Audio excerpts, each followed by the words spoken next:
দুরন্ত প্রত্যাবর্তনে বাজিমাত করলেন ডম্বারাজুর গুকেশ।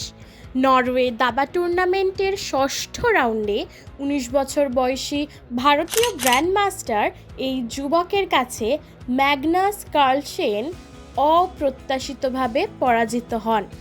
কার্লসেনের বিরুদ্ধে বেশিরভাগ সময় পিছিয়ে ছিলেন গুকেশ। হঠাৎ চমকপ্রদভাবে শেষ এক চালেই কেল্লাফাতে হয় তার। গুকেশের জয় তার সাহসের প্রমাণ ছিল এবং কার্লসেন তার প্রশংসা করতে দ্বিধাবোধ করেননি।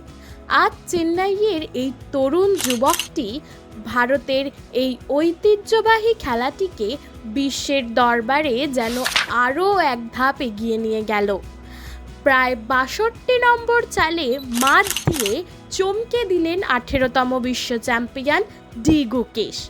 আমরা সকলেই চাই তুমি এইভাবেই এক একটি যুদ্ধ জয় করো এবং নিজের লক্ষ্যের দিকে এগিয়ে যাও। আপনারা কতজন গুকেশের আসল নামটি জানতেন? আমাদের কমেন্ট করে অবশ্যই জানাবেন।